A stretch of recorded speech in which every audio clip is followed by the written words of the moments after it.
Okay. Okay. Ladies and gentlemen, everybody, everyone, welcome. I would like to welcome you. Can you hear me? Yes? Should I speak louder? Yeah. Raise your hand. Okay, I will try. So, I would like to thank you and to welcome you for joining us for this very unique and wonderful event with Paul Krugman. So this event is part of the very big program, Krugman in the Netherlands. We made a tour, we visit, communicate, organize a lot of events, beautiful events for the Netherlands with Paul Krugman and Robin Wells. Robin Wells, a very well-known economist from Princeton. So we met a lot of captains of industry, policy makers. So we will have also a meeting with our Minister of Finance. And we also met, as I mentioned, a lot of students, Rotterdam, Leiden, Amsterdam, etc. So for today, as I mentioned, this is also a NIAS Lecture Series, and I would like to welcome you also on behalf of NIAS, so the Netherlands Institute for Advanced Studies, and also I would like to mention also KNAW, so Royal Netherlands Academy for Arts and Science, and also eHero Erasmus University in Rotterdam, also on behalf also on universities of the Netherlands and the Regional Science Academy. And now I would like also to give the floor to Jan Willem Dijvendak, who is the director of NIAS, and he would like also to give a speech on what is academic freedom. And I would like to invite Jan Willem. Jan Willem, the floor is yours. You have 10 minutes, so sorry. Thanks. So also welcome on my behalf of NIAS. My name is Jan Willem Dijvendak, director of NIAS. In the past years, NIAS has defended academic freedoms, studied them, resulting in this book. I hope some of you know the book, Academische Vrijheid, Vrijheden in Nederland. But also, and perhaps most importantly, we practice academic freedom. We have a safe haven program in which we welcome 6 fellows who can do their work because of the situation in their home country. So each year 6 fellows arrive at NIAS, more recently from Ukraine and Gaza. But what is academic freedom? Why is it so important for science? When do scientists have enough of it? And when too much or too little? Who is responsible for protecting it? And from what dangers should it actually be protected? There's something remarkable about the topic of academic freedoms, especially when discussed within the Dutch context. No one will deny the importance of scientists being able to practice their work in freedom and independence. At the same time, there is also among scholars a lot of uncertainty about what exactly academic freedom means. In addition, many people know that academic freedom is under intense pressure in a large number of countries, from Hungary to Turkey and from the United States to China. But the Netherlands is also rather low on the academic freedom index. I will briefly discuss within the 10 minutes 3 questions. First, what is or what are plural academic freedoms? Second, what are the most important threats? And third, how to respond. Let me introduce those topics. On which concept of freedom is academic freedom predicated? Philosophy traditionally distinguishes between negative and positive freedom. The former is about freedom from interference, the latter about freedom to achieve self-development. Or more specifically, in their research, scientists should not only be free from external restrictions and opposition by government or industry, but also free to determine for themselves how to use their freedom within science. The former involves, roughly speaking, legal preconditions, and the latter, material conditions and resources. Nowadays, when academic freedom is spoken of, it's still often in one specific meaning, namely the negative right to be safeguarded from external interference. For example, by politicians or by donors. And indeed, there are good reasons to mostly focus on the negative side of academic freedoms, particularly this afternoon, since in many countries, even in strongholds of liberal democracy, we witness the rise of the radical right and populist attacks on the very foundations of academia. In response, various strategies are proposed to strengthen science legitimacy. Some advocate, in what I would call a somewhat populist reaction to populist attacks, for a broader public involvement in science. Consider, for instance, the Dutch research agenda, the Nationale Wetenschapsagenda, in which both citizens and politicians were deeply involved. Others seek to show how useful scholarly results are for society as a way to defend science, a strategy embraced, for instance, by the Dutch Science Foundation, NWO. I'm not sure these responses will be of much help. I believe that the value of science should not be assessed solely through a utilitarian lens. While certain outcomes may directly help counter society problems, this is neither inherently nor universally true for all forms of scholarly work. Much of the knowledge generated through scientific inquiry is not immediately applicable, nor should it be. By placing greater emphasis on the intrinsic value of research, we can help counterbalance a narrow focus on utility and bolster science resistance against shifting political winds and some very vocal citizens dismissing its science as just another opinion. Even though it may be tempting to withdraw within the ivory tower and to think about strongholds to defend academic freedoms, this is not enough. Not only are universities and institutes such as NIAS highly dependent on public money, and in the case of the US, on donors. We had Claudine Gay as the guest of the opening of the academic year, and she explained the threats actually by being dependent on donors. The threats to academic freedom are part and parcel of broader threats to democracy. Till very recent, we in the Netherlands had a coalition government in which a radical right party dominated, a party which has relentlessly attacked the free press, fully disqualified academia as woke, and accused the judiciary as being politically biased towards the left. Should we only speak out regarding obvious threats to academic freedoms?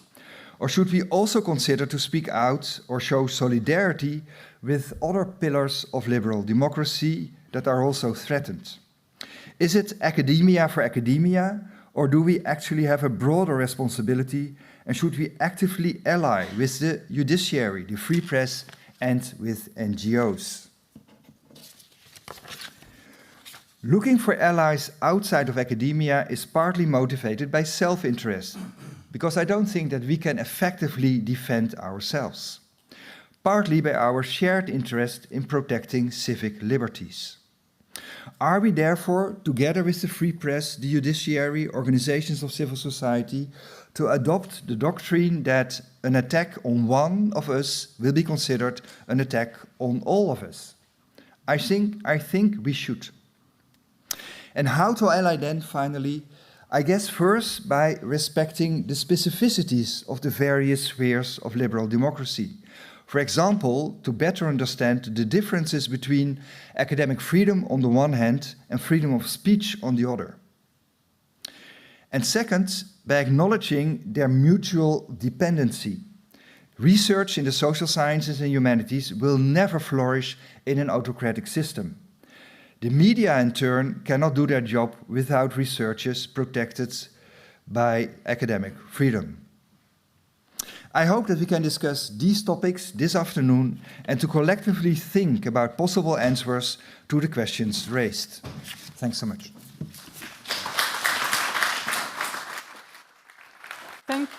Thank you very much, Jan Willem. Very inspiring start for us. I would like now to invite Marjolein Dochterom, President KNAW. Please, the floor is yours. You have also 10 minutes. And please, go on academic freedom under pressure. Yeah, thank you very much. And it's a pleasure to be part of this event today. And welcome to our guests. Also on behalf of the Royal Netherlands Academy of Arts and Sciences, this is our house. We've been here since more than 200 years. Not in this particular place, but in the old building. The Academy of Arts and Sciences in the Netherlands is a broad academy, so we house scientists from all fields of research, humanities, the medical research, social sciences, and the technical natural sciences. And I welcome you to our house also on behalf of our board. My name is Marjolein Dochterom. In my normal life, I'm a professor of biophysics at the Technical University of Delft, but today here in my role as president. And what I would like to use my 10 or now 9 minutes for is to present to you a report that we published earlier this year, and that's also the title, which is called Academic Freedom Under Pressure. And maybe to start, of course, as an academy, promoting the quality and integrity of scientific research is an important part of our mission, so we have a constant interest for academic freedom. What does it mean? As Jan Willem already explained, how are we doing in the Netherlands? What can we do to help safeguard academic freedom? And as a result of that, the only permanent committee that we have in the academy is the one that we call the Committee for the Freedom of Scientific Pursuit. So André Nolkemper, a professor at the University of Amsterdam, he's the chair of this committee, not in the room today, so he would be the best person to present this report to you, but I'm also very honored to do it. And this committee has existed, I don't know exactly how long, but for quite a while. It's also responsible for dealing with threats to academic freedom in an international context, but also writes reports about what's happening in the Netherlands. And in 2021, for example, we published a report with the help of this committee that we called Academic Freedom in the Netherlands. And this was more not an analysis of how we are doing, but giving a definition and what does it mean, what is academic freedom, and also what about its limits. Academic freedom very clearly comes with responsibilities, otherwise you cannot really claim this academic freedom. So that was a report in 2021. And since then, quite a few things have happened, and that made us decide to analyze how we are doing in the Netherlands again earlier this year. And this started with several, it was already mentioned by Jan Willem, indices, international indices, giving the impression, and I think the right impression, that academic freedom in the Netherlands is under pressure. For example, there's this Global Academic Freedom Index that comes out, I think, every year. But since several years, and this goes back all the way to 1900, so it's not very easy to see, but in the last 5 or 6, 7 years or so, the number is really going down. And of course, this is a lot of information boiled down into one number, so it's also not so easy to find out exactly what it means, and this is what we asked the committee to do. How should we understand this decline? What are the reasons for it? It's not just this number that has been declining. We also have the University Autonomy scorecard, and again in 2023, we only scored 46% for academic autonomy, which is, if you look at the rank of a total number of 35 higher education systems in the Netherlands, it's number 29, so not very good score. Then we also have the European Parliament Freedom Monitor, which every year reports on how academic freedom is doing in the European countries. And there, last time it was monitored, we were really in a below average level of academic freedom. So what does this mean? That's what we asked the committee to do, and they looked at what is the information behind these indices, and it's not so easy because it's a combination of qualitative and quantitative measure that gives rise to this index, so you have to really read through it to be able to understand where is it coming from, and it's not always entirely clear, but they combined this international report with also some internal documents that appeared in the last years. One was on the intimidation and threats against scientists in the Netherlands. So there's a monitor that keeps track of how often this happens, what are the incidences, what are the measures taken, and based on this information was combined with the international reports. And then there was one commissioned by our minister, the Ministry of Culture, Science and Education from the Netherlands, which was asking about self-censorship. So how free do scientists and scholars in the Netherlands feel to communicate in public about their work, and why? And also there was clear that depending on the sensitivity of the topic, there were some issues. So all of this then led to our report, which was published earlier this year. The title is Academic Freedom in the Netherlands. It's a response to current developments and threats. And the conclusion of this was that indeed academic freedom in the Netherlands is under pressure. And what we do in the report, and I don't think it's available in English, but the summary is available in English, to list what are the reasons that this academic freedom is under pressure, and also comes with some recommendations to our knowledge institutions, to ourselves, to the government. And I will not take too much more of your time and just list the 4 lines along which academic freedom in the Netherlands is under pressure, declining. And the first is simply to do with the funding and management of research and teaching. So an important example, and this does come clearly out of these reports, is that the amount of funding available for curiosity-driven, completely independent research that comes without specific requirements in terms of topic or goal is declining, and the recent cuts by the current or former, government did not help. So that limits the freedom of especially also young researchers to choose topics that they think are important to our society. But there's also a big discussion. We have a political discussion about limiting the language in which we can teach our students, which is part of the freedom to teach. Then the very second important topic is the intimidation of researchers. I already mentioned that. It restricts their freedom to communicate their findings to the general public. And again, specific groups like young researchers and also female researchers suffer from that not in an even way. And that's something to worry about. Then there's restrictions arising from measures regarding third-party collaborations, which are sometimes warranted and sometimes okay. This is, for example, with researchers from other countries. There's a current strong focus on knowledge security, also among our policymakers, and not only in the Netherlands, also elsewhere. And we should really take care that we find the right balance between academic freedom, which says you should follow your academic instincts, but also the responsibility of the scientific community as a whole, for example, for our national security, but also other ethical considerations. And then the last topic that came out, and that's recently also increased, it's what in these reports is called campus integrity. That's the buzzword for that. It has to do with tensions within the academic community itself, especially on sensitive topics. It's very important that teachers and students feel free to express their viewpoints, even and especially when they disagree with each other. So these are the 4 developments, let's say, that worry us, and we will continue to monitor this in the future. And again, if you want to know more, you can find a bit more information in English on our website. So thank you very much.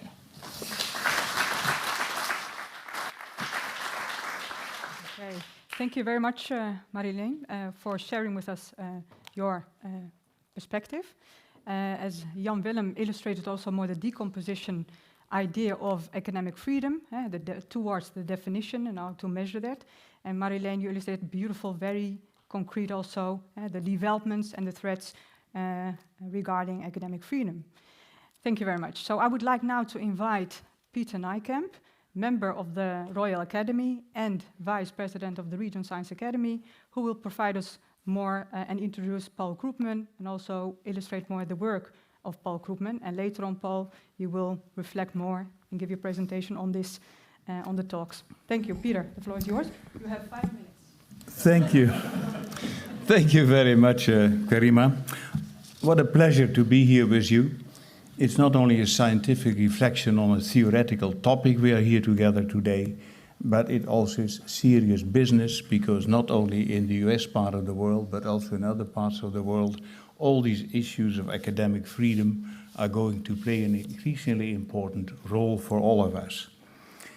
To introduce in 3 minutes or 5 minutes the work and the scientific significance of Paul Krugman is a challenge.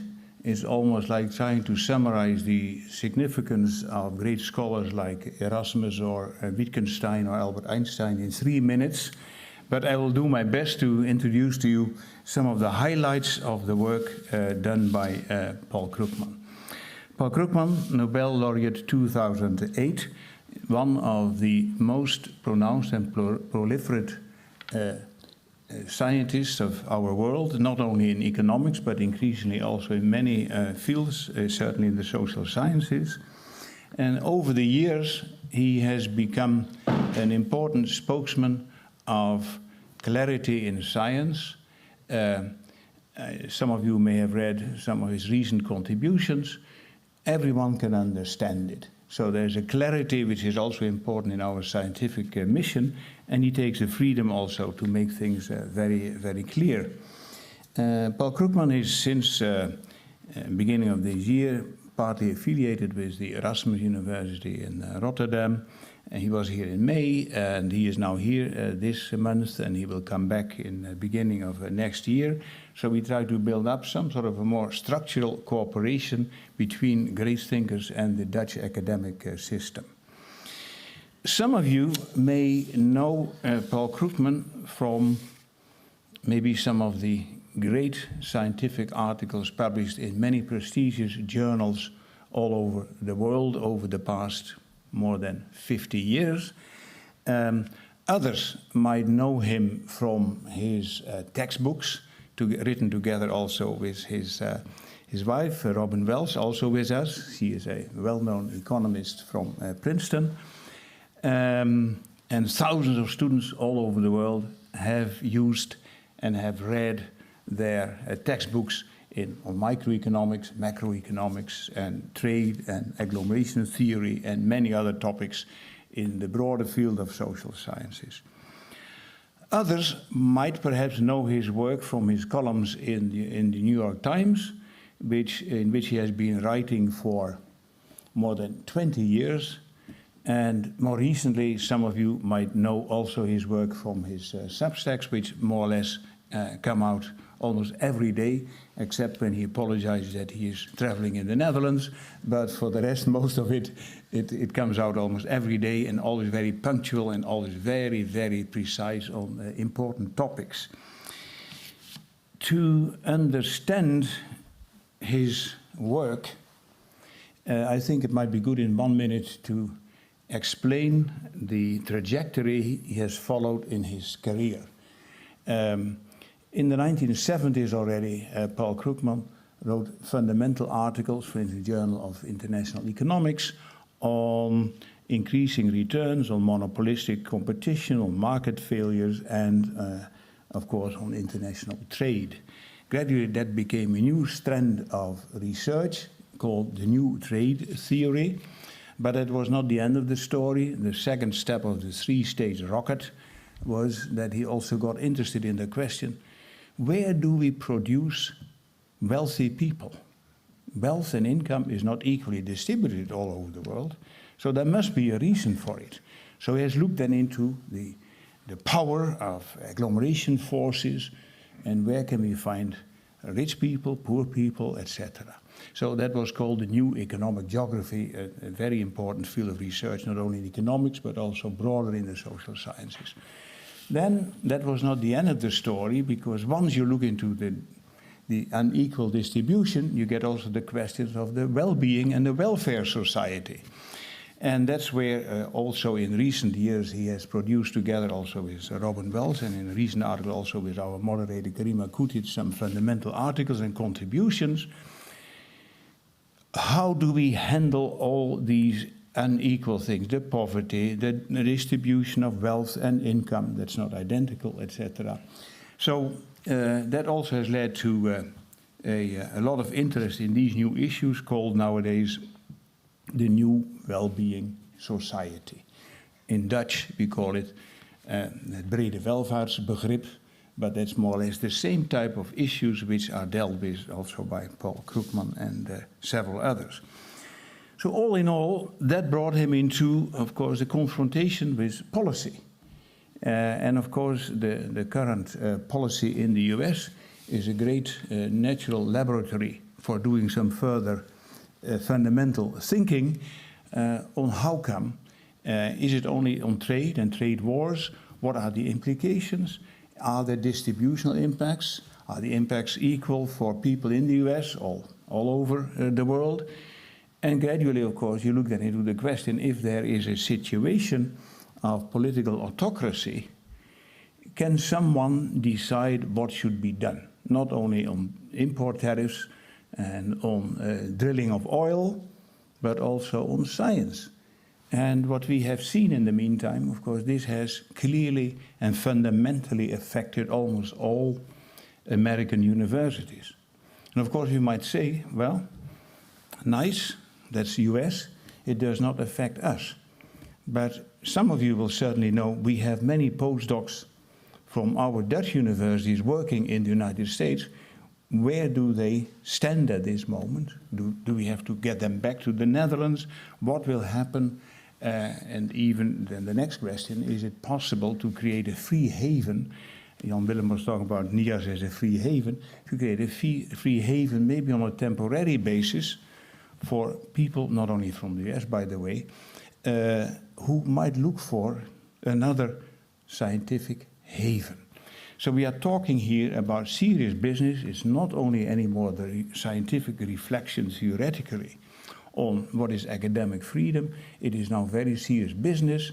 And we see this also in Europe. Hungary is a good example. And the question is, how far will this go? Will it affect us? And I'm very happy that we are with a whole group of experts, but also people who are scientifically interested in really the big challenges of our time. Having said this, very nice, Paul, to have you with us, and I'm so happy to give you the floor.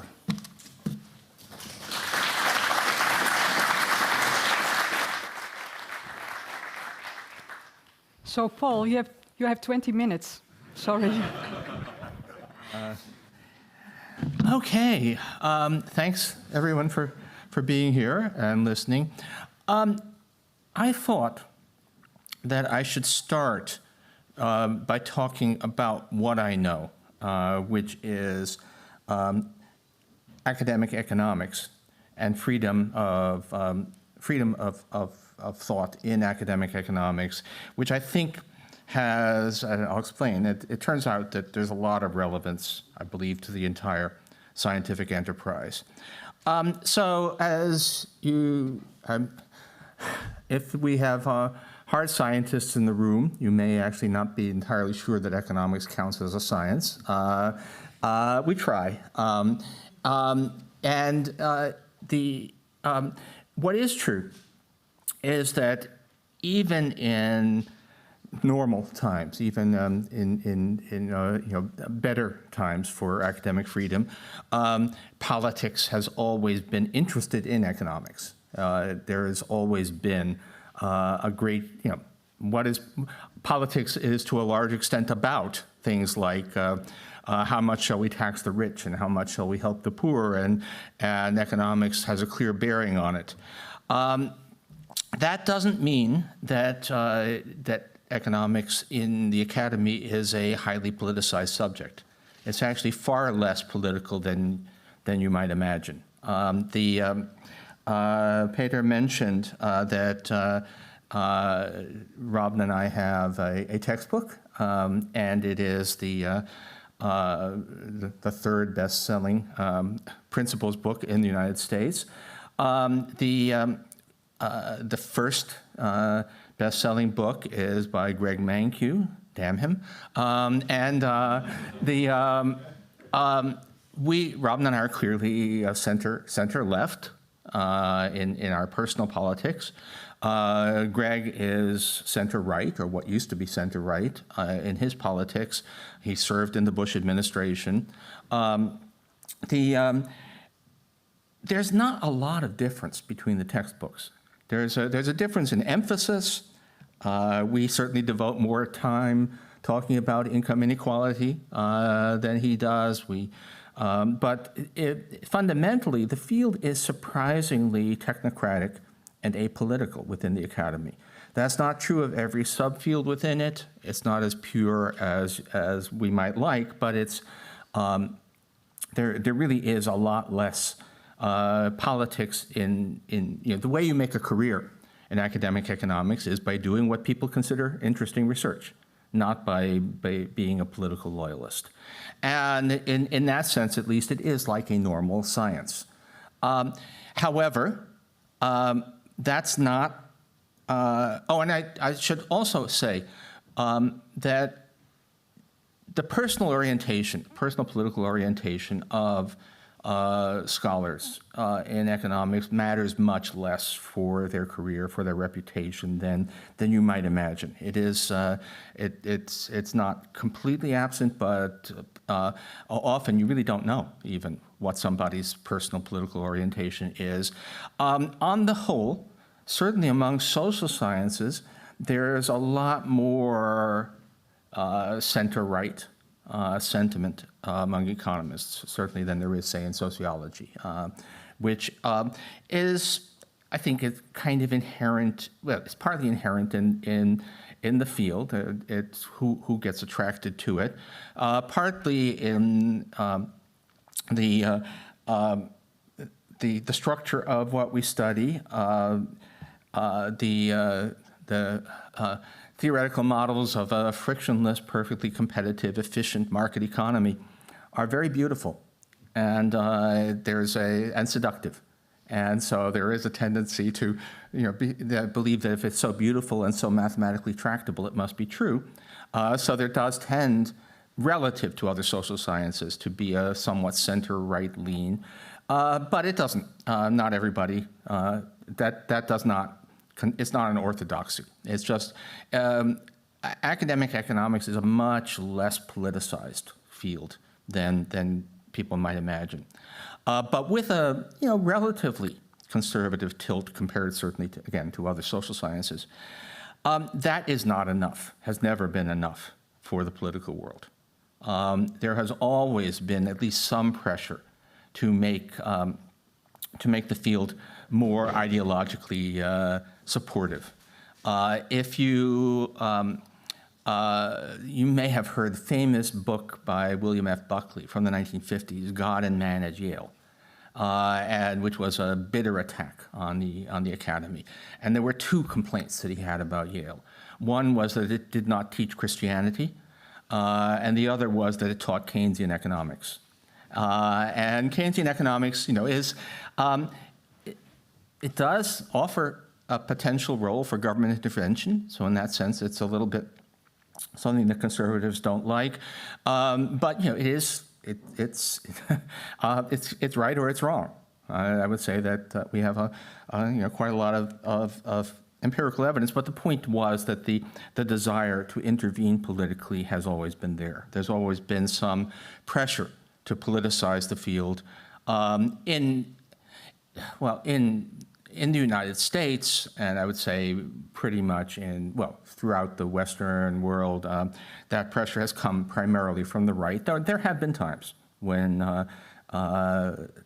one is accused of being a shill for the corporations for suggesting that sometimes markets do work.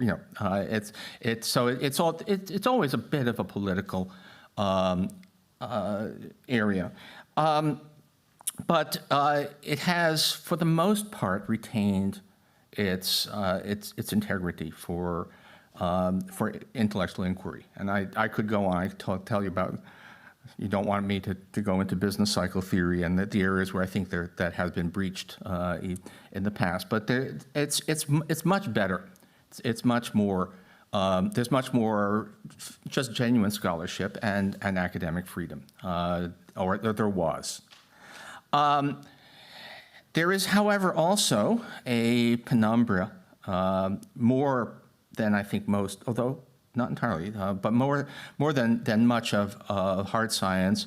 Economics extends into the policy domain, and so we have institutions, advisory councils, statistical agencies that rely, that obviously are doing things that are economics related, and there's a great deal of, there's a highly porous boundary between those institutions and the academy.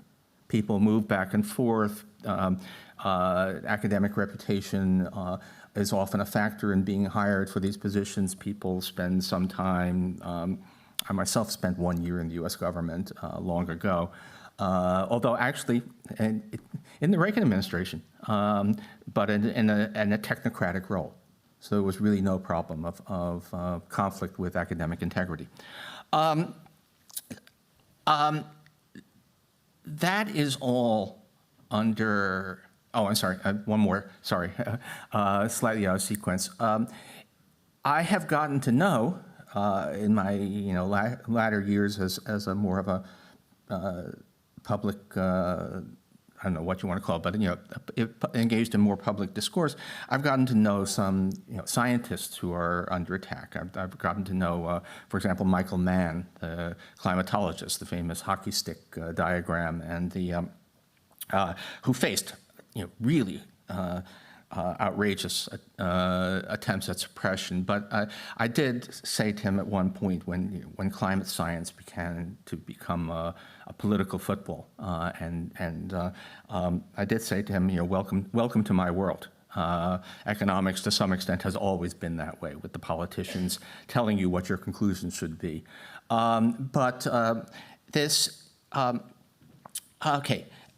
This has always been a constant, but we have, until very recently, been very successful at keeping at least the academic side of the field relatively free from that.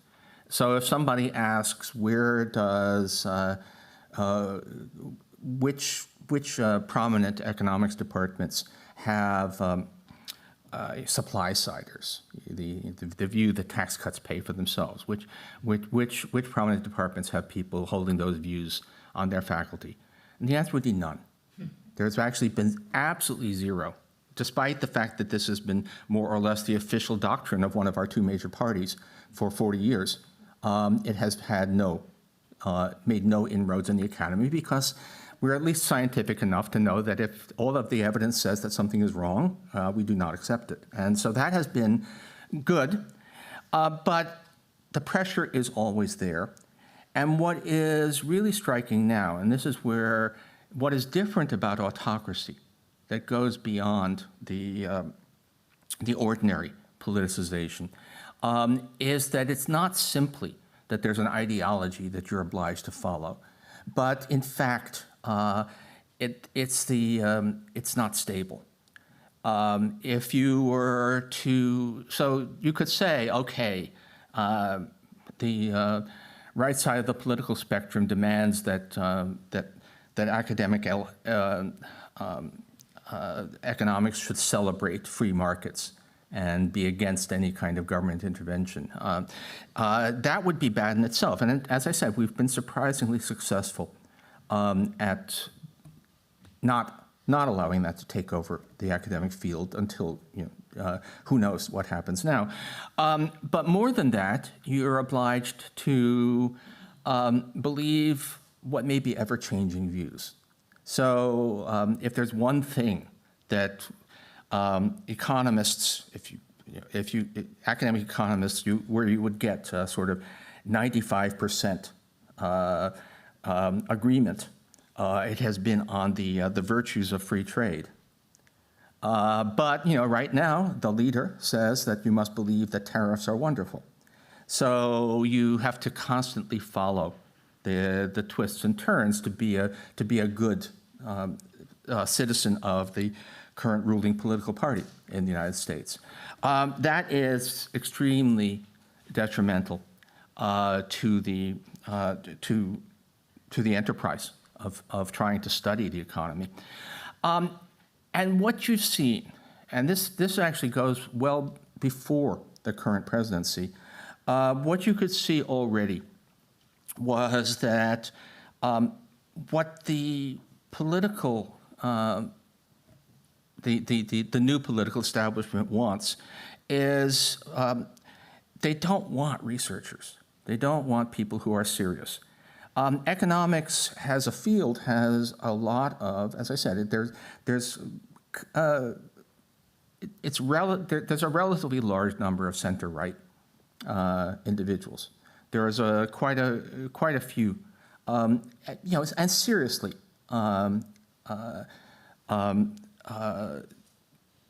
reputable people who are relatively conservative politically. There is no problem in finding if you wanted to find a highly regarded economist who also generally, has in the past supported Republicans, who generally favors lower tax rates, whatever, you can do that. Maybe, I'm not sure if you would know names, but for example, there's something we use in central banking. People constantly talk about the Taylor rule, which is a rule of thumb for setting interest rates that was devised by John Taylor, very, very excellent monetary economist who also happens to, in the past, have been very Republican. And I'm reasonably certain that Taylor spent years waiting to be asked to become chairman of the Federal Reserve. Never happened. Because they don't want scholars. They want hacks. There we have, I guess, maybe a really revealing instance right now is, as you may know, one of the mainstays of actual ongoing real-time economic analysis in the United States is we until yesterday, basically, we had the best statistical agencies in the world. I'll be enough of an American chauvinist to say that. The Bureau of Labor Statistics is better than anybody's comparable organization, has always been headed by a reputable professional economist, often very highly regarded. Recently, the president fired the head of the BLS, the commissioner, because he didn't like the numbers that they released. They showed weakening job growth, and so clearly it must be a personal attack on him, and is attempting to install someone else. And you don't want to know more, but it's aside from the fact that he has a, let's say, interesting social media history, has zero professional reputation as a pure political hack. But that has been the case now for at least 20 years, that only hacks are wanted. And I think it's not simply that somebody with a professional reputation might also turn out to have a professional conscience and be unwilling to say things that are clearly not true. In fact, my year in the US government, I worked directly under Martin Feldstein, who was an old school center-right economist, conventional Republican. And look, I mean, he and I had differences in our values, some cases differences in what we believed about how the economy works, but within the realm of civilized discourse, he became persona non grata within his party because he insisted on actually telling the truth as he saw it. And that is where we have gotten to. This will not stop. This is economics. Economics, again, a lot of people think that it's a fundamentally political subject, which really it is not in the academic world. But what we've discovered, and I think this is probably where I should be winding down, there are no safe havens. Autocracy is not simply, that we happen to have parties of the right in power. That's something that is bad or can be unfortunate, and particularly if they try to enforce an ideology on the academy, that's really bad. But there are things that are worse than that, which is not simply enforcing an ideology, but requiring loyalty to the leader. requiring that you support whatever the people in power say, which may change from year to year, even from month to month. I had an odd connection that I made when I was trying to think about this talk. George Orwell, in one of his essays, asked, how was it possible that so much great art was produced during the Middle Ages when there was, absolute enforced religious conformity by the church? And he said, well, at least church doctrine was stable. You knew what was allowed, what was not allowed, and it was possible within those constraints to produce great art. The trouble, why do autocracies, their artistic output is always dreadful, it's always kitsch. And a lot of that is simply because nothing is safe except praising the leader. This is where we are all going if we continue down this autocratic trend. We've just seen, just a few years ago, I knew people in the natural sciences who sort of would say, oh yeah, we feel sympathy for this political pressure that you economists are under, but we're doing science, they're not going to go after that. Well, guess what? Very basic, not started with climate science, but now basic medical science. Everything is political, and it's not even stably political. Try to figure out what your position on vaccines should be that will still be a safe position to hold a year from now. Who knows where it will be? So autocracy is it poisons a lot of things, but it is very poisonous to the academy. And in some sense, struggling for that, to preserve that academic freedom is part of just generally trying to preserve freedom of thought, freedom of inquiry, the right to think your own thoughts, which is very much under threat. I'll just stop it there.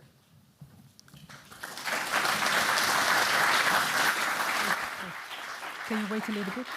Okay. Thank you very much, Paul. So the truth, to be or not to be, reflection, very concrete examples on academic freedom. Thank you very much, Paul. Before I go to the next speaker, I would like also to invite you for 1 or 2 questions to Paul or Jan Willem or Marilene for the moment. Some questions? Don't be shy. No? Okay. Then if there are questions, we will come back to it. I would like now to invite Casper van den Berg, President of Universities of the Netherlands, on the role of universities, a reflection on that. You have 10 minutes.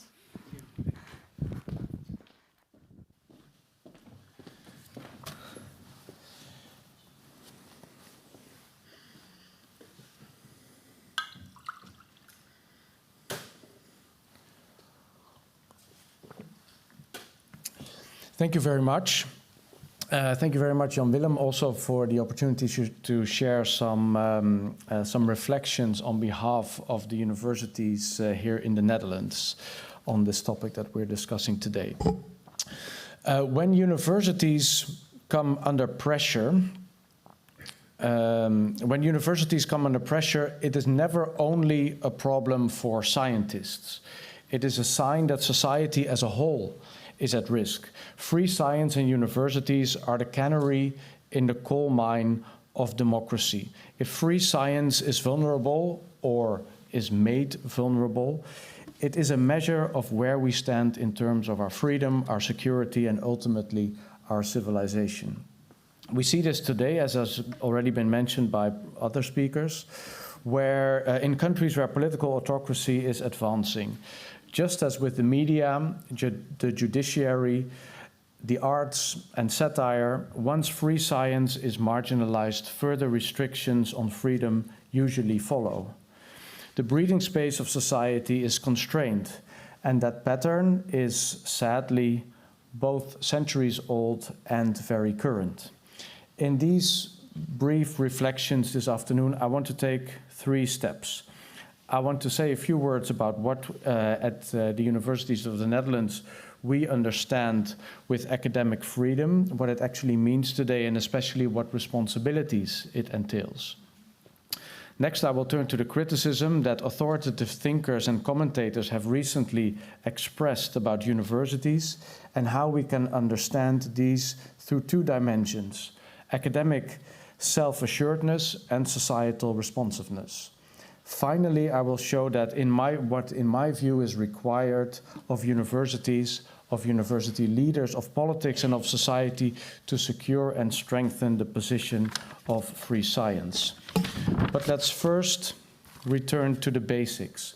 Too often, academic freedom is discussed without a clear definition or delineation, and that doesn't help the debate. What precisely is academic freedom and what responsibilities does it entail?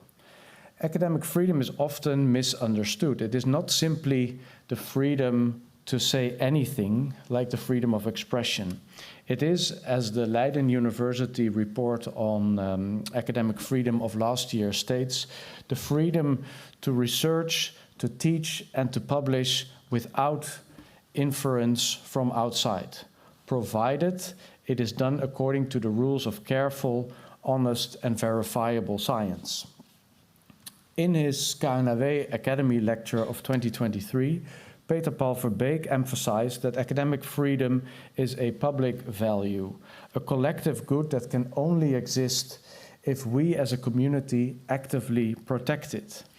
And perhaps most importantly, academic freedom in fact entails more responsibilities than freedoms. For researchers, the responsibilities of care, integrity, openness, and criticism. For university leaders, the duty to create space and also to guard boundaries. For universities as a whole, the task of creating a culture in which these freedoms can flourish. The idea in some parts of politics and society that academic freedom is a license for academics to say whatever they like without accountability is therefore a serious misconception. In reality, academic freedom is precisely an obligation to greater accountability than ordinary freedom of expression.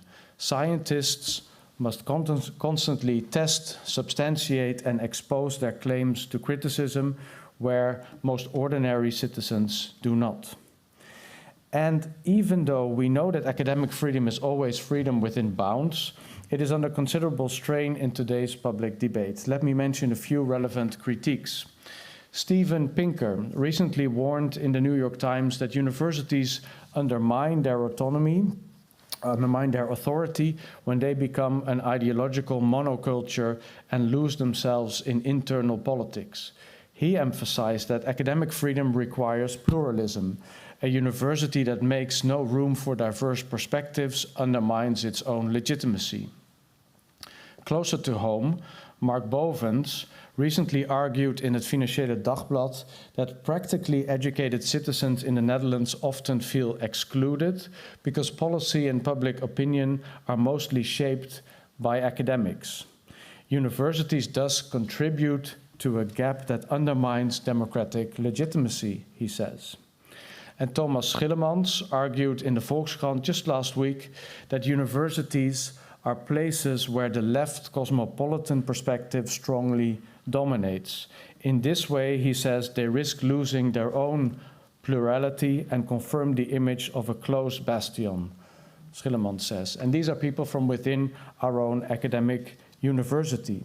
And even if these critiques may not be beyond dispute, I take them not as hostile attacks, but as valuable mirrors. Their analysis show how important it is that universities avoid slipping into defensiveness and self-isolation. They remind us that public trust in universities is not self-evident. Put bluntly, if we are publicly funded organizations and if the imaginary average taxpayer can no longer clearly see your public value, we have seen how quickly we can become vulnerable. Now, these are criticisms that reach us almost on a daily basis. And the above observations are in fact symptoms, I think, of broader patterns. And those patterns can, in my view, be understood along two distinct dimensions. The first dimension is the degree of academic pride or self-assuredness of the academy. And the second one is one of openness, connection, responsiveness to wider society. Together, they form 4 quadrants, and manifestations of each quadrant can be seen in history and in the present, and I'd like to show them here to you. On the top left, you could say we see high pride but low openness, a type of university that is or can be seen as elitist and closed. German universities in the 1930s were world famous and prestigious, but in some way they shut themselves off from critical dissent and allowed themselves to be instrumentalized by the state. The result was intellectual impoverishment and, to some degree, moral decline. The dismissal of Albert Einstein in 1933 and his flight to Princeton stands as a symbol of the academic decline of that time. At the bottom left, we see low pride, low openness. That means a university that makes itself small and closed off. In the final years of the Soviet Union, fear and self-censorship reigned. Universities no longer believed in their own relevance and at the same time did not dare to open themselves.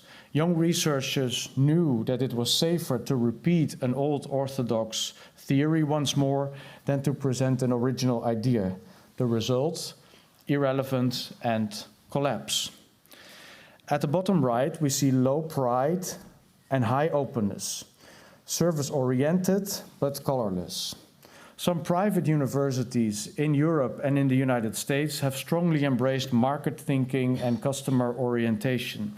They are open to collaboration with society and business, but lack fundamental and curiosity-driven research. And often, the self-assuredness to protect a distinctive voice, to project a distinctive voice and authority. Think of the image of researchers mainly writing project proposals that fit within subsidy frameworks instead of daring to ask the controversial questions themselves. And then there is the top right. High pride, high openness, the ideal, you could say, confident and connected. The universities of the Netherlands in the 17th century, think of Leiden, Utrecht, Groningen, and Franeker, illustrate how in a small country academic pride could go hand in hand with radical openness and debate. They produced their own talent, Van Leeuwenhoek, Huygens, Grotius, and thanks to the tolerance here that was absent in Catholic Europe at the time, they also attracted the sharpest minds from abroad, Descartes, Spinoza, Locke. In this way, they functioned as an intellectual engine of progress, with exceptional contributions to natural sciences, law, commerce, and religious debate. In our own time, we see universities that in perhaps similar fashion are proud of their role and at the same time firmly rooted in an open, plural society. Where the scientists of the 17th century engaged in the conversations with citizens and students, we see today contemporary forms of initiatives such as, and maybe you'll laugh, but such as Lowlands Science, where citizens and researchers just last month discussed the ethical questions around AI. Not entirely the same as what happened in the 17th century, but similar in intent. This model makes clear where the danger lies, in the quadrant of low pride and low openness, insecure and closed in. What is needed is the movement toward consistent high pride and high openness. Universities that know what they contribute to civilization and progress, and at the same time actively seek connection with a plural society. If we agree that this is the ideal, the question arises, how do we get there? What role do universities play in society, and how do they relate to other institutions that uphold freedom and civilization? The path toward the top right quadrant can be set if we consistently and unequivocally express that universities are more than knowledge factories. They're institutions of truth-seeking, of critical counter-speech, and of social embedding. Their value lies not only in economic innovation, but also in culture, law, ethics, aesthetics, and public reason. Our universities help society as a whole to move forward. Think of medical science that developed vaccines and antibiotics, and in doing so saved millions of lives. Think of universities that contributed to the development of international law after the Second World War in Nuremberg and later in The Hague. Think of the role of universities in building a culture and art, from literary studies to architecture. And it was already said earlier this afternoon, in a democracy, universities do not stand alone. Together with free media, with an independent judiciary, art, comedy, and satire, they form the defensive line against autocracy. Hannah Arendt pointed out that freedom only becomes real when people have the courage to make their thinking visible in the world. Universities are one of the few institutions that structurally create that space. And what does it mean for universities? What do we have to do? Actively communicating our contribution to civilization and progress, safeguarding pluralism, organizing openness, taking responsibility for integrity and quality. We've been working on that over the past years, also together with KNAW. And university leaders have that difficult task of creating space and offering protection, even when it's very uncomfortable. But universities cannot do this on their own.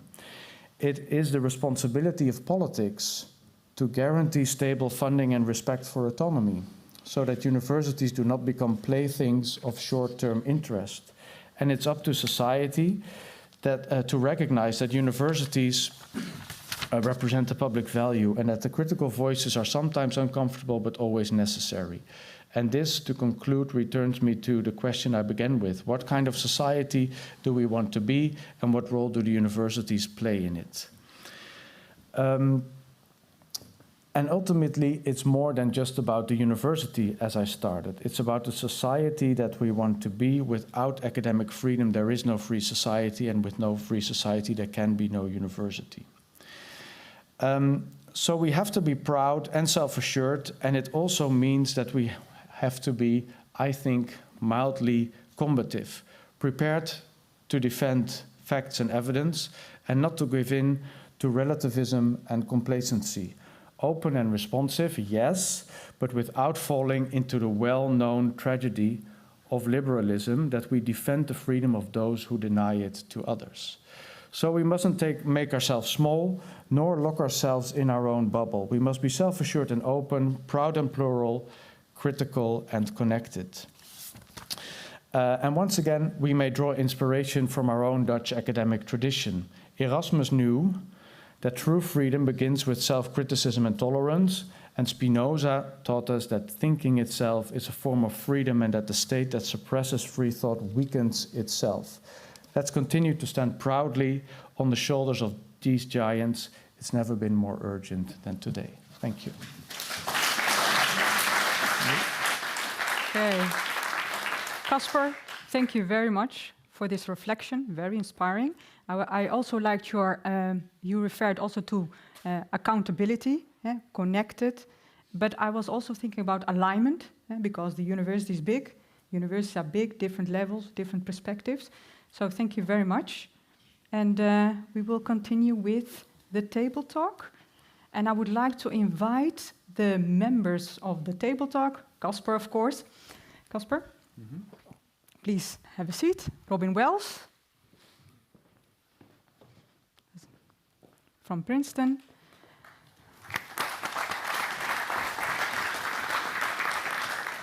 Robert Dijkgraaf, our former Minister of Science and Education.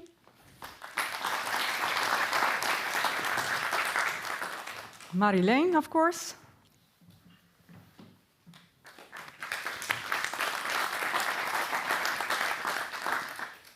Jan Willem.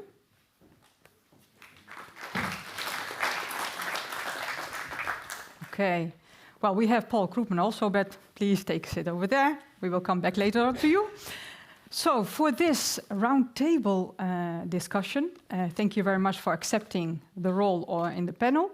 After the presentation of Paul Krugman, Marilene, and of course Jan Willem, and the talk of Casper, we prepared a few questions, but the questions are not in an order, 1, 2, 3, just questions, but I would like to invite you to reflect on the presentations, the discussions, but also perhaps if we would like to zoom in into one of the questions. So I would like to start with Robin Wells, please. You have, let's say, around 7 minutes. I want to speak extemporaneously because not knowing very much about the Netherlands, I wanted to listen to what people have to say and then reflect on my experiences and any analogies and any warnings I see from my background in the US. But before I start on that, I just wanted to say I had a flashback today. In May, we were visiting Padua, one of our very favorite places. Don't tell anybody because we don't want it full of tourists anymore. But at that time, Paul gave a lecture at the University of Padua from the room that Galileo lectured from. So there was a sort of flashback of, sort of returning to a cycle in which there are the structures of autocracy which are trying to suppress freedom of thought and inquiry. So we're back at that times again, at least in the US. Mm-hmm. So we're very thankful to be here and for Karima and Pieter to make that possible. So let me talk for a minute about what I see in the US. Paul and I have both seen, we're very, very intensely involved in that, and what differences and what dangers I could see that means for the Netherlands and for the EU in general. First of all, I want to say that although, as Paul said, has always been a history of politicians wanting to corrupt what economists may have said, the level that we're seeing now is completely off the charts. And I think if I can trace back to where that comes from, I think it is something that is within the body politic that we as scientists, as economists, did not pick up the severity of. And that is basically a situation in the United States that's had a series of severe shocks over the period of time, from what we call the China shock, which severely dislocated a lot of people in the job market, many of them men in manufacturing.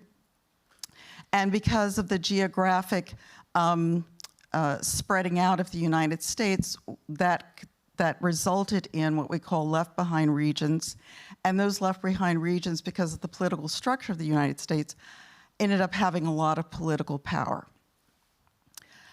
Those shocks, along with things like COVID, along with the financial shock of the financial market distress during the Obama years, created a sort of underwell of deep grievance and feeling of victimization, which I think as we as economists, tending to look at that rather clinically, did not quite take on board the political dangers that created. And also, I think, underestimated the extent to which other parts of the society would become vulnerable to that. So I think that is one thing to take into account, that when you have a society that is subject to great shocks, that people look for a certain level of security, but they often look for what they consider scapegoats. And I think what happened in the United States was the right was very adept at creating scapegoating in order to exploit the sense of grievance that came up in society. I think for many of us in academics, we would be shocked that we would become scapegoats because we feel that we contribute greatly to society. So it was a great shock for us to see Claudine Gay University of Pennsylvania, MIT, Columbia being vilified in that way.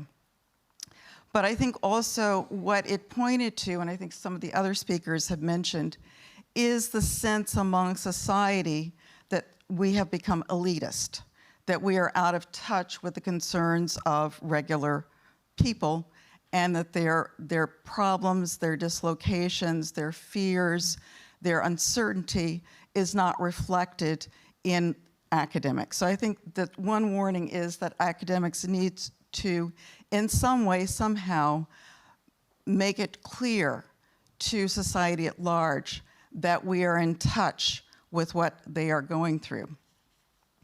I think also in the United States, one thing I would say that I feel that is probably different from the EU is that we did not have a good system for addressing that, for addressing that huge increase in income inequality, a huge increase in the feeling of dislocation. So hopefully here, you will not be subject to that, but it's a warning that that can happen. I think also we fail to recognize the long-term planning on the part of the right to undermine the academia. And I'm speaking specifically about Project 2025, which is, as I see some heads nodding, you know what that is. It was a collection of, it's also, as Paul was explaining, there are Republicans and there are Republicans. So I should say Trump Republicans, not your Nixonian kind of Republican. Who saw academics as the enemy. And so again, for us, that was a shock, but it was very much, they recognized that academics, by supporting a pluralistic, Socratic, evidence-based society, was a bastion against what they were trying to do, which is basically to exploit the feelings of victimization, dislocation in the economy, and then to use that to gain political power. Also, what we had growing up over the years was that we had a parallel ecology of quote unquote right-wing research centers, such as Hoover, such as the Heritage Foundation, who created what looked like, to non-academic eyes, a parallel body of research which supported what the right, the Republican right, the Trump right wanted to put forth. So I think that is also a danger that one should be careful of, the creation of an alternative in which, therefore, what is truly academic research becomes muddied. It becomes muddied in the minds of people because, oh, there's some PhD from Heritage Foundation who is saying that, you're wrong, that immigrants actually do take away jobs, or women actually do take away manufacturing jobs from him. So I think that is another danger. The issue of plurality in the university, I will say that the US is, in some sense, the canary in the coal mine, because I think in the US and universities, we are at the forefront of many of the issues of identity, many of the issues associated with immigration, many of the issues associated with income inequality. Okay, let me stop for a minute. These are critical questions, and these are questions that are naturally going to be at the forefront in universities, because this is where we do this. We have young minds. We have a world of curiosity, of testing out, of trying things out. So the university is always going to be a center for where these views differ, where there's often quite sometimes strong feelings around that. I actually think that in the United States, the view that Steven Pinker said, that there was a monolithic idea, is not right. Because as Paul said in economics, we've often been somewhat to the center of right. There's always been the opportunity to have a young conservatives club or a young Republican club. I think what it is, though, in the United States is that the history has made these issues so fraught in terms of identity that the right was able to exploit this in terms of vilifying the universities as monoliths, when they weren't actually monoliths, but were able to present it as that. So I think that is another danger that the EU should be cognizant of, is finding a way of clearly stating, clearly showing that all viewpoints are respected, but that you have a way of assuring that no one is dehumanized in the process. That's where the line is drawn, is when the dehumanization starts. I think to sum up, I would say that, as the director said at the beginning, the university needs allies. And I think where the US was caught short in a way is that we were so confident of our position in society that it came as a great shock to see the kind of vilification that's going on. I think also within the universities, economists talk about the concept of collective action. This was a collective action problem because the Trump Republicans knew how to pick off certain parts of the society, the universities, then the law firms, then the research institutes, then the government agencies, then the Bureau of Labor Statistics. So be aware that it's very easy to make things fall piece by piece if there's no common view of maintaining this integrity of research, this integrity of a pluralistic society. Okay, thank you very much, Robin. Thank you. Very clear. So, Robert, it's your turn. 7 minutes. Okay, so you can reflect on Robin or other presentations or the questions. Well, thank you. And I guess we reached the phase of the discussion where everything has been said, but not yet by everyone. So, but just to underline a few points that were made. So clearly, we see rising physical and online threats to scholars across the world. I think half the climatologists and virologists in the past years claim to have been harassed. We see these populist attacks on universities. In fact, in the Netherlands, I think we might be first.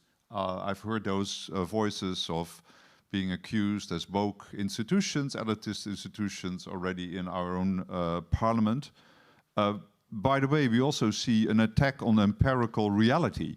And as you just said, you're often in the form of kind of fake science, very cleverly disguised forms of communications. Across the world, we see governments increasingly looking through the narrow lens of economic benefits at science. And I think that wasn't mentioned, but international collaboration itself is also under attack, which is, I think, very much in the spirit of science, but the multilateral system. I want to actually raise one other point, is that these attacks and threats are not uniform. If you see what are the areas that are particularly under pressure, I kind of say it's exactly the areas that have impact on politics and policies. It's public health, it's climate science, it's scholars studying migration or social inequality. So in some sense, it is a reflection of Newton's third law, right? That every action generates an equal and opposite reaction. science is much more, I think, pushing almost any, I would say, policy debate. And so this is kind of a response to that. And there's this kind of line that if you mix science with politics, you get politics. But I think that's kind of too easy. I think from our perspective, we have this kind of honest intention to provide scientific background for policy decisions, and we want politics, so to say, be more scientific, but then we are being accused of, as scientists, of being politicized. So how do we navigate that area? Because it's an easy prediction that science will have to have a bigger impact in the future, because we know more, etc. So a little bit coming to your first question, what to do? Well, the first thing, actually one thing I learned from people working on other social issues is kind of push back against the pushback. So I think there's something that the scientific and academic community has to talk about these topics, share best practices, and actually I would say share internationally best practices, because the phenomena are very similar. What's happening in the US we see in many other countries, and vice versa. A second point I think is, which I think many of you mentioned, is how do we establish what used to be, I think for almost 8 decades, this kind of social contract that taxes will support the academic effort, and research will produce results that are the benefit for all. It's that science, broadly speaking, is a public good, and clearly there are parts of society that no longer see this relation, and I think this is something that we have to work on. And in fact, the good thing is that we have many people within our scientific community who actually study this. So I would say that I'm a theoretical physicist. I must say I don't see vicious attacks on the Higgs particle, right? Because sometimes I say it's great to do useless research, because that actually leaves you out of these kind of political debates. But I think actually it's scholars of science and technology studies have a lot to say about what we can do. So I feel these are also interesting questions that we can study, but we have to actually bring the various kind of strands together. And exactly as you say, you probably hang divided. So it's very good that we stand together here and use these various experiences, because often there's very little discussion about these attacks, say on climate scientists or on people working in public health. There is very little space for them to communicate. And finally, I think there is something. I really like the point that Paul made about the volatility of politics. And I know you mentioned Europe here in the questions, and I think actually Europe might actually play an important role here, not only collectively stand for our values, but I would also come out dampen some of these political fluctuations. And I think Europe, with its strange mix of its inertia and its complexity, might actually be, and it has a long history here, might be a good place to secure some of those academic freedoms, might do a better job than we do at the national level. So as a first response. Thank you very much, Robert. Big applause, of course. Okay. So Robin highlighted more partnership, try to pick up important priorities to work on it together. Robert, you mentioned different and mixed complexity, different issues, but also perhaps evidence-based for policy development. And I would like to ask Marjolein and Casper, Jan Willem, to reflect also based on your presentation on these kinds of issues, because there is a kind of alignment or contradiction between perhaps what Robin mentioned and Robert and your presentation. So Marjolein, 3 minutes, please. Okay. Yeah, thank you very much. So, listening to you, I was wondering. There's 2 things that we're discussing here. One is what you call the social connection between science and society. Are we really dealing with the problems that everybody feels are the important problems. And then the other thing what you describe is really a deliberate attack on the scientific system, which exploits this feeling. And I was just curious, after this initial shock, which we all saw happening also from a distance, we all have friends, depending on our expertise in the American academic system, we're so close. So we see all this shock happening, but also a delay, it seems, in forming bonds and getting together between the different. Do you think that besides, of course, connecting to society, which is something that we all should think more deeply about, and we have a task there, but how can we also push back when there's such a deliberate attack from people seeking power? Do you have views on that? If I'm allowed to ask a question. Absolutely. Robin, please. Well, speaking now, I do think that it's best to be proactive and take what's happened in the US as a sign. Let's take for a minute the instance now of Donald Trump's Secretary of Health saying that acetaminophen causes autism when taken. Pregnancy, okay. yeah, Yes, yeah. pregnancy. No scientific basis. All right. Now, as Paul was mentioning, this crosses over into what typically happens in the US in the past is Republicans were the party of business. If you're a business now, you should be terrified. If you're the maker of Tylenol, your business is gone. You will be sued into oblivion now. So I'm saying is that start to make those allies now. It always helps to have an ally in business, okay, because politicians typically listen to that, and that's where the employment comes. But there is also a special danger here, and I don't know quite how you deal with it. The reason why this is happening is because there has been an entire ecosystem of conspiracy thinking in the United States that we have not yet had a handle on. And therefore, what we've learned is the reason that they've gone after acetaminophen is because they aren't yet ready to go after the vaccines. And this was a SOP. So I'm just saying, I don't know how you deal with that, but you need to be very careful about this ecology in social media, and sometimes it's native born, and sometimes it comes from outside agents. And I'm not being a conspiracy theorist, I think, to say that. Robin, eyewitness. Okay. Okay, Marilyn? Okay, thank you. Casper? Yeah, I think. I don't know if this is.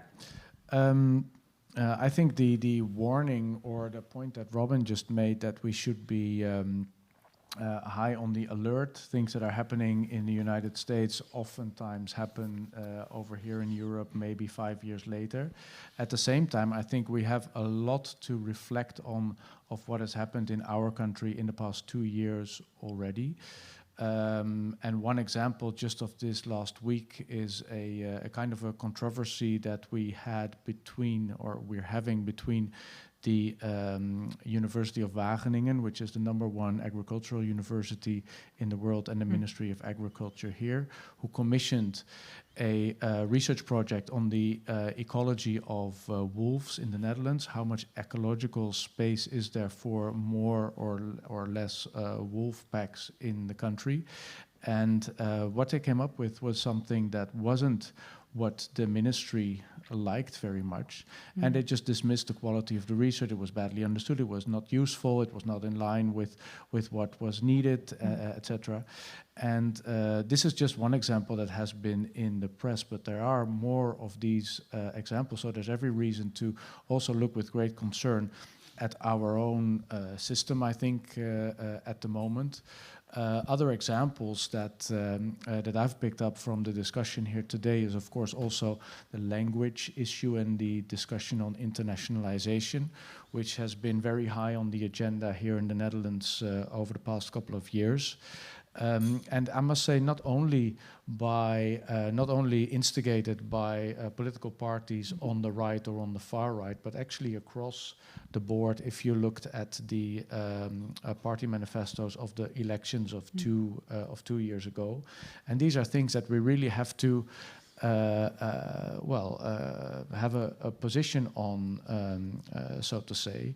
And here it's the dilemma, so to say, on the one hand of being self-assured, pushing back, and on the other hand also facing the reality that the universities in the Netherlands are publicly funded, and that you need a certain level of societal and of political support in order to carry out your mission, so to say. So for us, it's a constant juggling between, on the one hand, making the point that that institutional autonomy is everything, that academic freedom is everything, and at the same time also having a durable position on the sense that can we explain to every ordinary citizen in this country that with the public funding that we get, we're doing the things that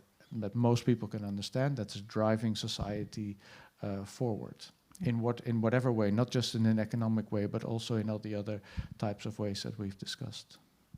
Thank you, Casper. Willem. Yeah, thanks so much for the things that had been said. There are many things to react. I would like to make 2 points, I think. The first directly connects to what Casper just said. I think that it would be very interesting to think through his notion of openness, right? What exactly then is openness? More recently, within NIAS, we had a discussion about how can we keep, or how should academia keep appropriate distance from the government, appropriate distance from others who might be interested to finance academia, but also to get closer to the other pillars of liberal democracy, right? So if you have a spatial idea, like to be close to whom and to keep distance from others. And in the Dutch situation, that's very urgent, because historically in the Netherlands, universities, scientists have been very close to policymakers. And there's a lot to say about the positive role, but we are very vulnerable because we are so close to The Hague. And if there's another political majority there, we are extremely vulnerable also in financial way, right? So we have to rethink what is an appropriate distance to the government.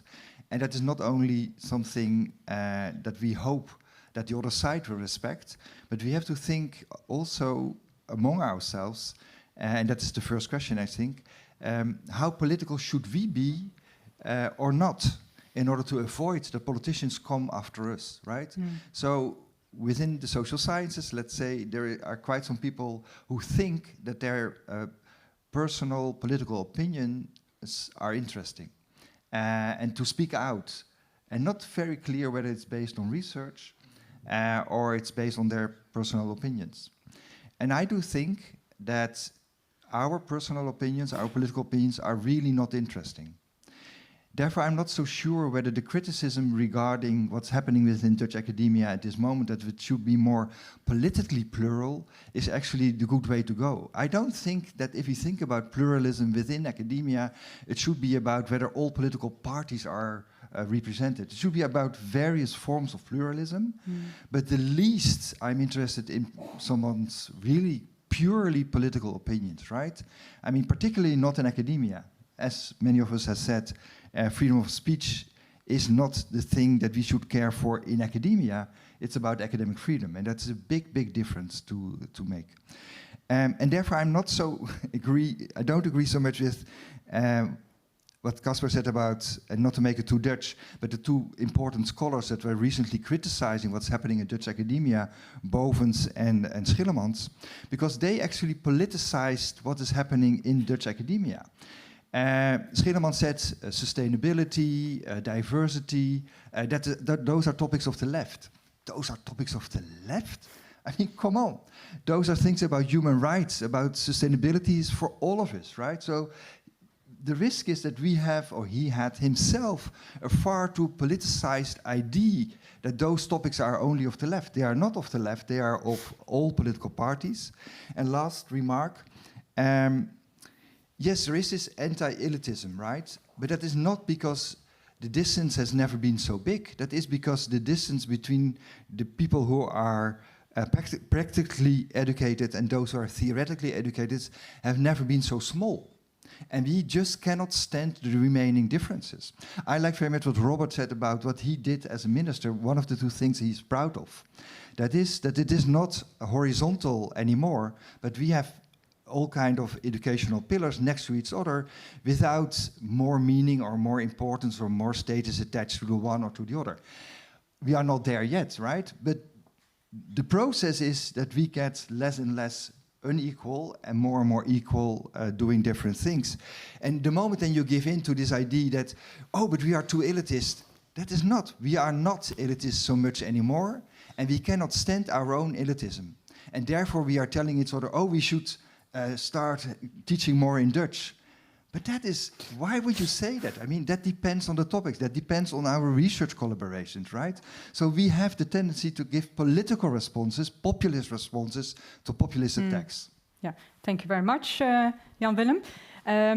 Robert also mentioned share international experiences. Could you reply also on Jan Willem reinventing or repositioning or reinvestigating universities, perhaps, please? Yes, but I want to say one word, if it's okay, about what Jan Willem was saying about the interface between the academy and politics, because I think you're quite right that what we can do from the academic world is provide views, provide very precise evidence, what actions will lead to what consequences. But my experience is that basically any problem in politics is some kind of a trade-off. So you have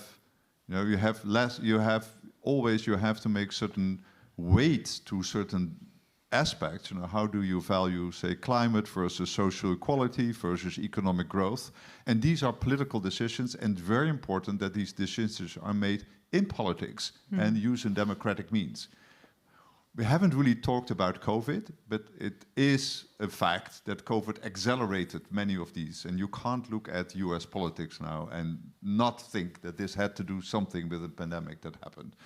And so there's also this issue, not only, are scientists, too politicized, but again, does the political system actually takes its responsibility? Yeah. And so I think that is something we see in many, many places. And I feel, coming back to your question about the international, I mean, one thing I've seen is that, within the academic world, we very openly talk about, our disciplines, our fields. But I think we should also talk about these issues. Yeah. And they are often national discussions. While I think, the insights that you get, in some sense, it's a universal problem, and I think, we should spend some small fraction of all our intellect to actually reflect upon ourselves. Yeah, thank you, Robert. You mentioned also the interface. It has to be based on partnership with a very common sense to make those kinds of evidence-based policy development, right? But I was also missing a little bit the governance side, because you have a goal, you have key performance indicators, but how should this if I may call it governance, in this context? How should we see that? That's a good question. I don't think we want to have some autocratic rule how to safeguard academic freedom. I think it's in some sense the good thing of the academic world is that it's kind of self-organized and self-policed, so to say. So I think it's something that in a discussion that we should do within the academic world. It's the issue of protecting our autonomy, as Casper said very clearly. But I think it's very important that these issues are taken up in the academic world, because if not, then politics will make decisions for you. And I've seen in the past with some of these topics, and Robin was saying this about are we well aware of the various societal trends that are happening? Are these on our radar screen, and are we using our own insights to actually reflect on that before it becomes actually a reality? Thank you, Robert. Okay, I would also like to invite you all for this discussion.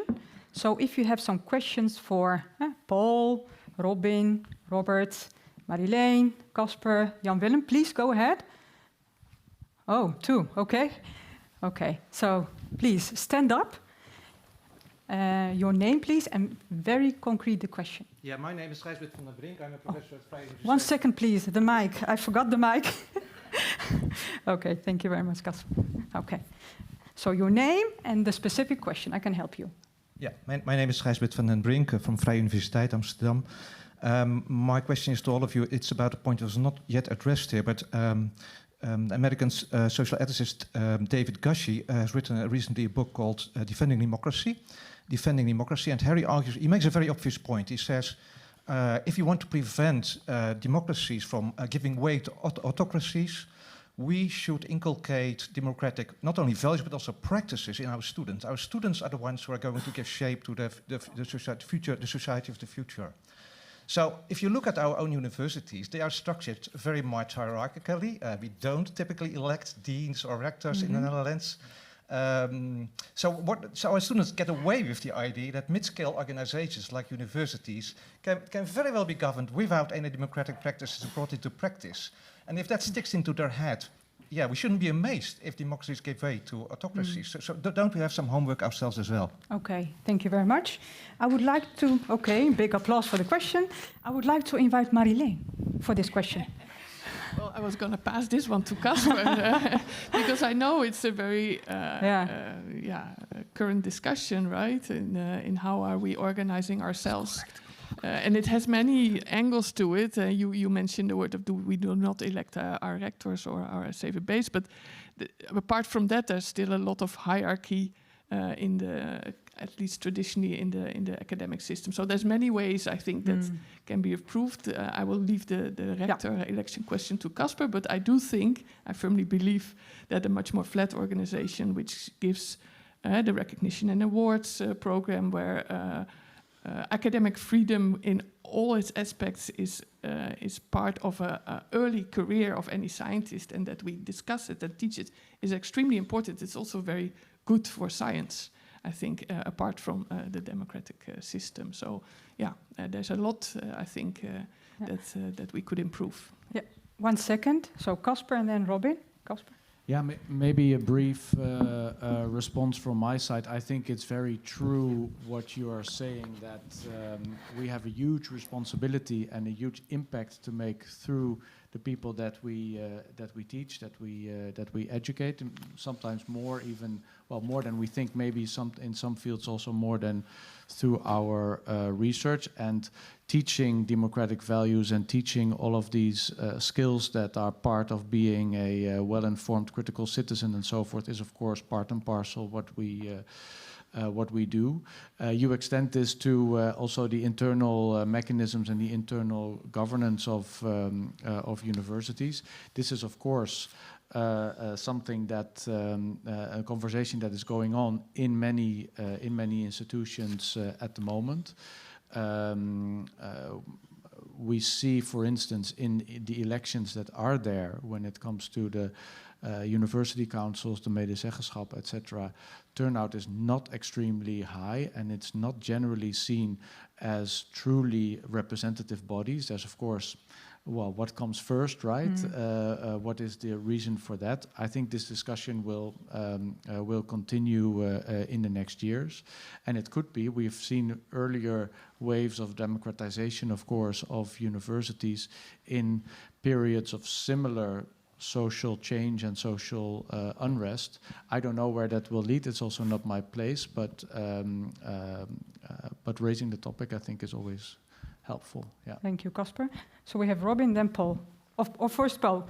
You decide. Paul? Paul. Okay. Can I have the mic? Okay.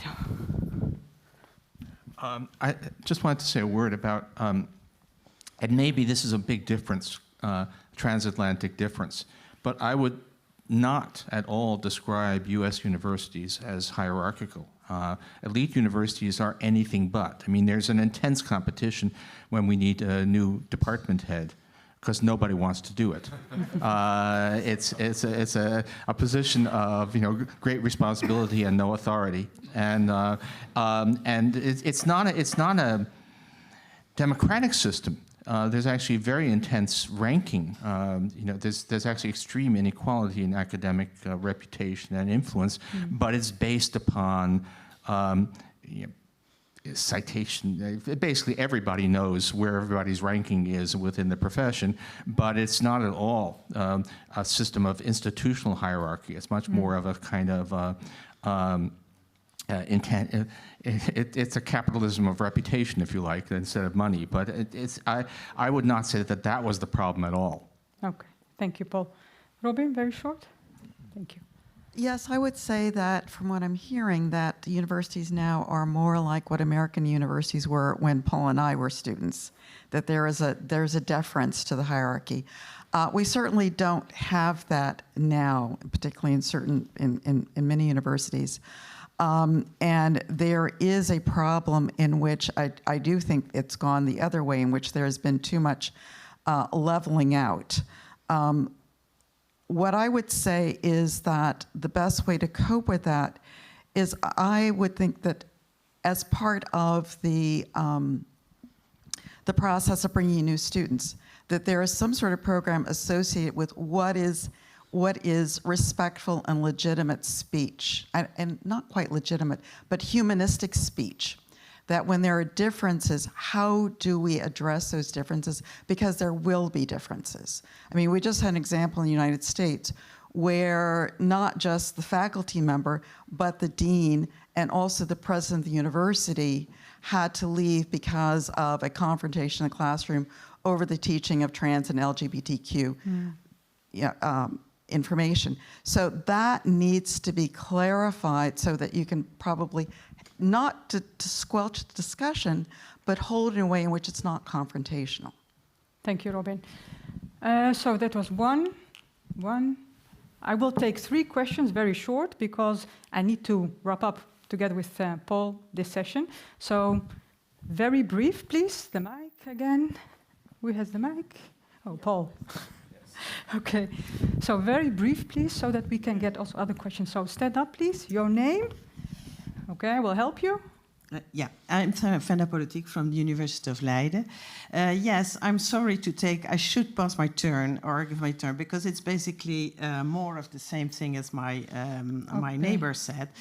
I think we should not only reflect on what's academic freedom, but also who are the scientists we want to protect. And there I see indeed in the Netherlands, and I have experience from a close experience, with a case of where a couple was the chair of a department during who really had a kind of autocratic way of governing the department. So people who signed the data they wouldn't like. The people who produce data they wouldn't like would see their career frustrated. Okay. You would have all kind of, your course would be skipped, etc. I think it's not that exceptional. I think it's really a problem we should think about. How do we want to protect these people? So the people who are dependent on this kind of autocratic leaders in academia. And the last anecdote I want to say is very short, because I have still two questions. Yeah, okay, it is short. And we have a few people there to complain in this department, but the one who did went to the dean or went up and saying, explaining their concerns. Guess what? What the example, the response they would get is, we find it important to give our academics, our professors, academic freedom. Okay. So to decide about what's good science and what's bad science, etc. Who is bad, who is good. Okay, thank you very much for your point. Very important, but we have still drinks. You can discuss that with the people. Okay. Oh, yeah. Okay. Please stand up. Yes, thank you. I'm Alexandra Moskalenko. I'm NIAS fellow, and I'm a Ukrainian, and I have a question to Paul and Robin, because you know all of this relationship between Ukraine and US now, it's like back and forward, and I think it is from the same field of right wing. Okay, and the question is? The question is, how do you see the balance between the necessity of economic centralization in wartime and long-run risks to slide into political autocracy and undermine of academic freedom and civic freedoms? Thank you. Thank you very much. Paul, very short. I'm not entirely sure what the question was, but I mean, it's all part of the same story. That's the really important thing to understand, is that there are no lines. If you think that the Higgs particle is never going to become a political battlefield, I'm not a betting man, but if I were, I would take a bet against you on that, because it's all, and so it's all part of the same thing. Okay. That's all I can say. Thank you, Paul. Okay, please stand up in your name. I can help you. Okay. For whom? For whom? Actually, to Robert and Casper, but everyone Okay. can also answer. My name is Anastasia Konstantina. I'm from Technopolis Group. It's a public policy consulting company. So we deal a lot, and the question is related to international cooperation and open science, strategic autonomy, and research security that you raised. So my question here, as the FP10 is being prepared, so it's the biggest science technology program for EU and member states, what is the position of the universities and also the Netherlands in terms of how to make it still competitive for Europe, competitive for the Netherlands, but at the same time with regards to the third countries that are either associated, not associated, and maintaining, of course, research autonomy? Yeah? That's Okay. the question. Thank you, very important. So I will give it to Casper for the Netherlands, and then to Robin. Yes, thank you for this question. This is, of course, a hot topic for us. It has been over the past year in order to also get our viewpoints in the discussions that happen within the European Commission on this. And of course, two big developments we see is that lots of investments are being done in terms of European competitiveness, and lots of investment is being done in terms of European security. Both are important. Both are also domains in which we can contribute as universities, as research universities. However, our big concern has for a long time been, will we still have one independent, earmarked program for Horizon, for curiosity-driven research? And luckily, it looks like we're going to have it. How big it will be exactly is, of course, still a question mark, but I think it's up to all of us to keep on stressing the importance of not just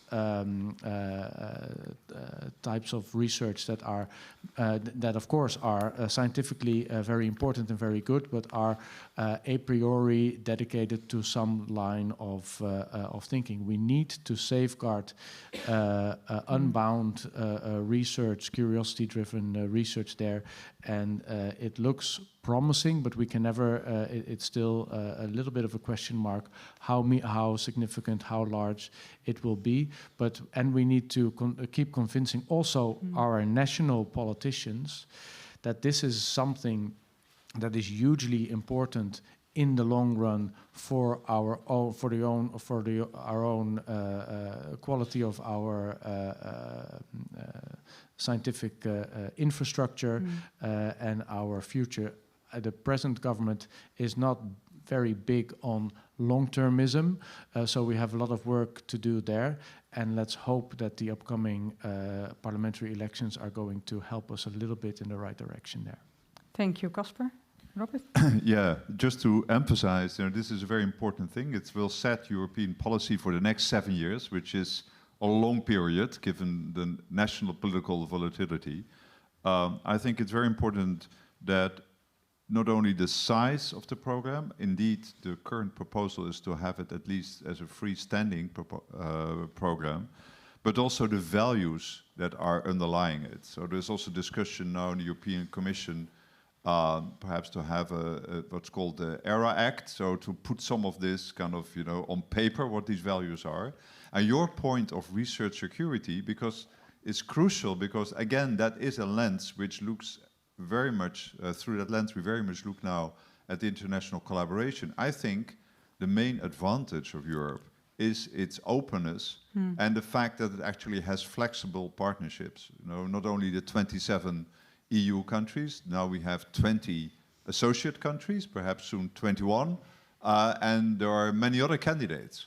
So I think Europe has, in that sense, could have an expanding role in worldwide academic science, but it's very important that it keeps this right kind of balance between openness and autonomy. And whenever the discussion about autonomy is that in the Netherlands we like to say open autonomy, so very much with a also a view at third countries, because I think actually this is incredibly important. I would say actually that these kind of values are in the end the ultimate selling point of the EU framework program, because I think actually they are not only great to have, but I think as everybody's saying, they actually give rise to excellent research. Thank you, Robert. Last question, very short. During the drinks, we can ask them many questions. So, your name? My name is Cesar Tabas, and I wanted to ask both Robin and Paul how we can design an institutional framework to avoid depending on whether politicians decide to allow academic independence or not. Thank you. Okay. Dat was Robin, eh? Or Robert. Robert or Robin? Robin and Paul. Robin. Well, I give Paul the last word. So. I don't know. I really don't know, because the problem is that how do you fund basic research? When you have research that has an immediate application, you can make an alliance with business. But when you have basic research, that, at least in the US, has had to be done via the federal government, and I assume that that's the way that it's done here in the EU. You can try to advocate to business to help fund that basic research, but I think that's a difficult issue. I do think, though, looking at what's happening in the US, I believe that's an outlier, that I don't think that you're in any danger of something that drastic happening here because of our particular history, because of the events of the last 20 years. People don't understand that when Trump was reelected in 2024, he was elected with 30% of the voting population. He's not, and his policies are not popular. What we're going through now, I think, is a period of destruction. It's going to be difficult to turn that around until the next election. One thing I can say, though, is that the EU can benefit from that in the sense that there's a lot of scientists who would be very happy to move here, who've had their funding, their lives, their careers cut out from under them. And a period of 3 to 4 years of recovery till we have another administration is a very long time. Thank you, Robin. Okay, I would like to ask our panel members, our table talk discussion, your key message in one sentence.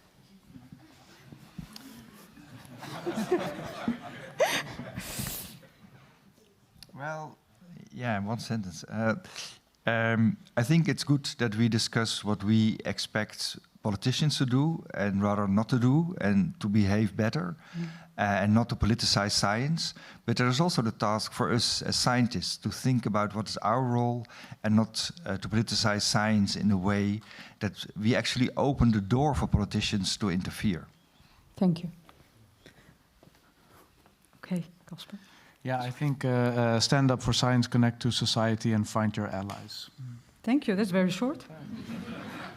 Mine is a bit similar. Be proud of what academia can bring and make lots of allies, not just in academia, not just within one country, and stick together. Well. Thank you. Yeah. I would say let's stand up for our values. That's very short, but strong. Robin? I would say listen to the social psychologist and not always invest everything with the kind of logic that we attribute in our empirical lives. Thank you very much. So, a big applause to the members. Thank you very much. You did a great job. Thank you very much. So Robin, Robert, Marilène, Casper, Jan-Willem, thank you very much. You can sit here, you can go back. Okay, now for the closing remarks, I would like to invite Paul.